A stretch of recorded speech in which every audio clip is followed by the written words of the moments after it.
Мектеп окуучулары аралашкан рекетчиликтин же чоң суунун аягы токтобой жатат. 14 февралда Өзгөндө 11 класстын окуучусу сабалып ооруканага түштү. Мушташ өз ара пикир келишпестиктен улам чыгып, бир окуучунун денесине оор залал келтирилген. Учурда факты бейбаштык беренеси менен каттоого алынып, териштирүү иши башталган. Жабырлануучуга соттук медициналык экспертиза дайындалган.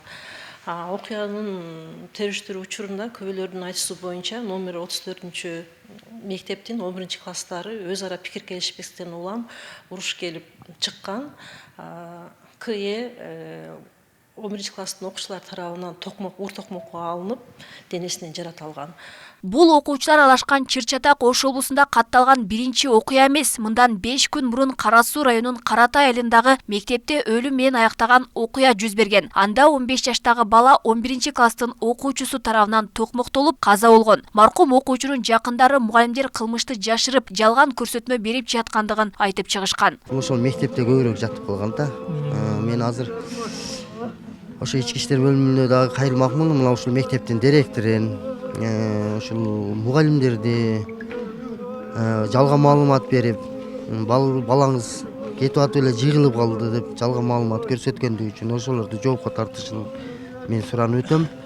Экинчи, мынау айылдык дарыгер ФАПтагы врачтардын да ошо врачтын жалган маалымат көрсөткөнүн, мунун азган эле, ушуна учетто турат эле деп жалган маалыматтарды берип, эме кылган үчүн ошолорго дагы чара көрүшүн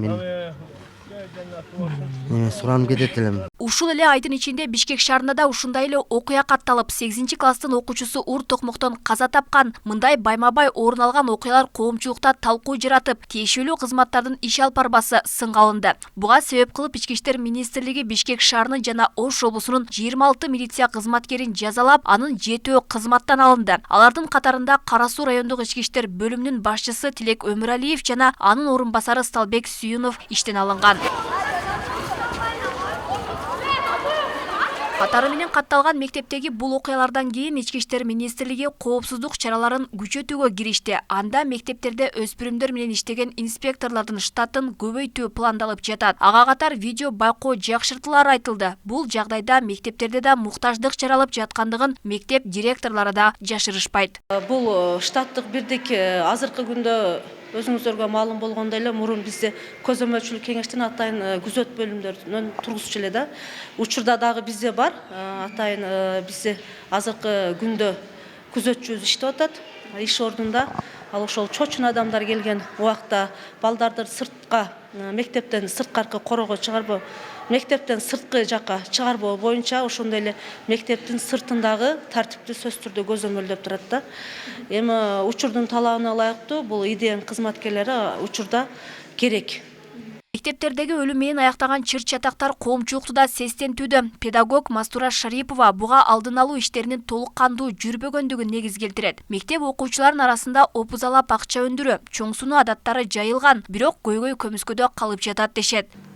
Албетте биз бүгүн аябай өкүнүчтүү, биринин артынан бири кылмыштуу дүйнө, балдарды мына чоңдордун кылмыштуу дүйнөсүн тосуп койсо, эми балдардын кылмыштуу дүйнөсү ачылып баратат да.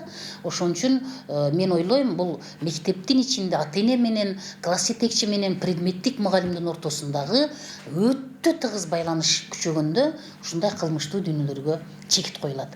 Андан кийин балдардагы эми балдар 9 класстан 11 класска чейин кээ бир айтат, бизде эле илгертен эле бул ушундайлар болгон, коркутуу, үркүтүүлөр болгон, биз деле ушинтип чоңойтконбуз. Жок, бүгүнкү балдардын психологиясы башка. Ички иштер министрлигинин маалыматында 2024 жылдын 10 айында 75 өспүрүм өз жанын кыйган. Анда окуучуларды мындай кадамга көпчүлүк учурда миграция, жумушсуздук, рекетчилик, чоң сунуу, опузалоо жана үйдөгү пикир келишпестик өңдүү маселелер түртөөрү айтылган. Алмагүл Эркебайкызы, Адилбек Абдакимов, Ош ТВ.